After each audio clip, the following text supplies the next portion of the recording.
Good evening.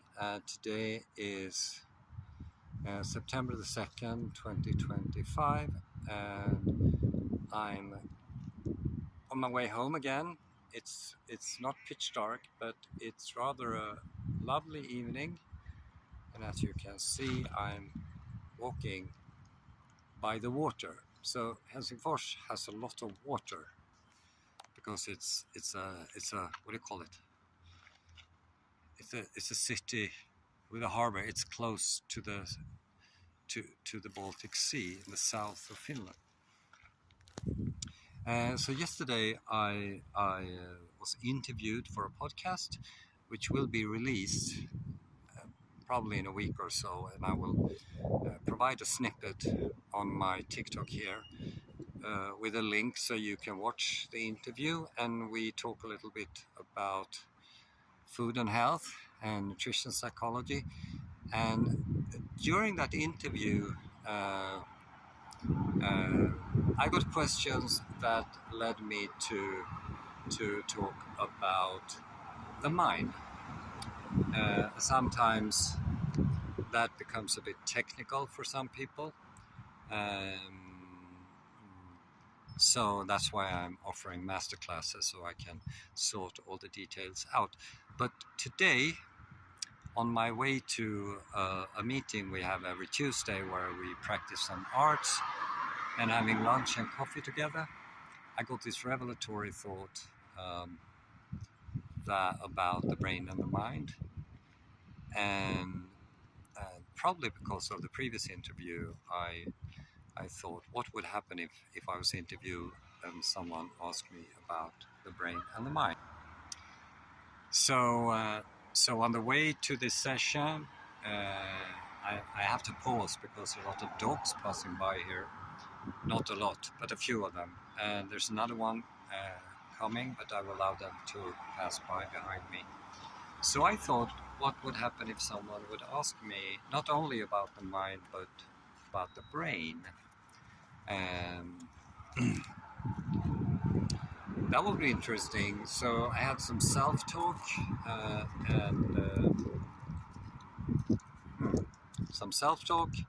and did like a presentation on my way to that meeting. Yeah, kind of creepy, maybe, but it's a good thing to do, and this is normal for us to rehearse a thing in our minds. So what then is the brain? Well, the brain is a lump of fat which has many different structures, and I'm going to mention a few of them here, so you can, if you like, we can have a conversation about that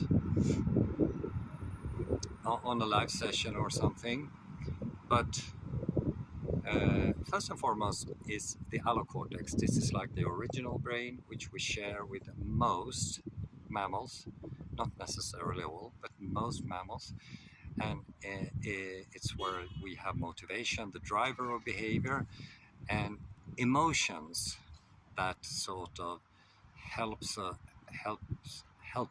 us take care of various situations. So for example, when we lived on the savannah, or not us, but our ancestors, we heard something in the bushes that would trigger a release of a stress hormone called cortisol, trigger fight-flight behavior.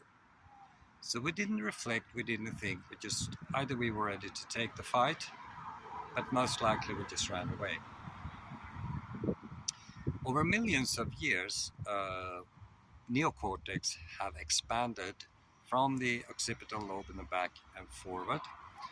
So it is like a big pizza with which is another dog. So a big pizza. So very simple. The brain has a left and a right hemisphere interconnected with corpus callosum. And corpus means body in Latin, and callosum, it's probably the same as what it sounds like, something really big and thick. So it's like a big cable interconnecting the left and the right hemisphere. But on top of that, the neocortex is divided into four lobes. So you have one in the back, the occipital lobe, and for example you have the visual cortices. More dogs coming in, I just ignore them. And on the top of your head you have the parietal lobe, which is partly engaged in orientating yourself in the environment, and that probably means that the parietal lobe is talking to the occipital lobe. Okay, so on the sides you have the temporal lobe, on the right and the left. Isis Schneider, an Australian neuroscientist, he say that picture production takes place here and selection here. Very interesting approach. I don't know if he's correct, but who knows? And in the front we have the frontal cortex, where the executive functions resides. So the executive functions are one of my favorite topics, because I have done a lot of work on the executive functions, and these are like 15 to 18 subsets that are unique for our species, basically. And I think also perspective thinking resides in the frontal cortex. So it's just what it sounds like. It's in the front of your cortex, where execution of stuff takes place. And that doesn't mean killing someone with who is tied to a pole, but make things happen. So for example, thinking about something you want to attain in the future. And that leads to the mind. So according to Marvin Minsky, the mind is what the brain does. But what does the brain do? Well, I belong to the kind of people who believe that intentional prospection is the key function for the mind. So if we have established mental harmony, intentional prospection should ignite, so to speak, automatically. We will automatically start to think of something we would like to attain.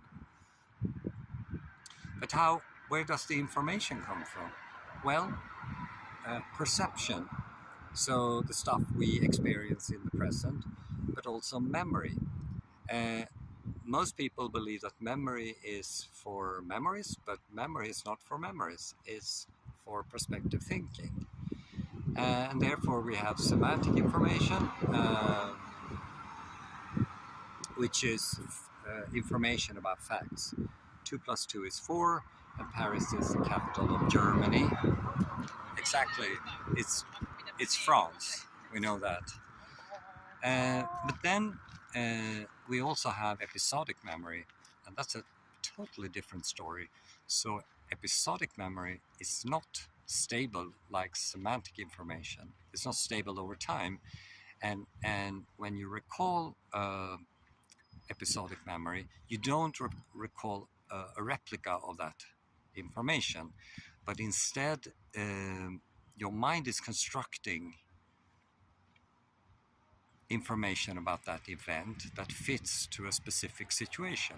So for example, that means that if you testify in court, or responding to a food frequency questionnaire, that memory or that information you provide is not worth much. So very simple, and it's almost 10 minutes. So this is just like a snippet of things, and if you like, we can arrange some master classes together where I can dig into the bits of us, dig into the bits and details of how the brain and the mind operates. Or we can talk about it during my next live session. Okay, see you next time.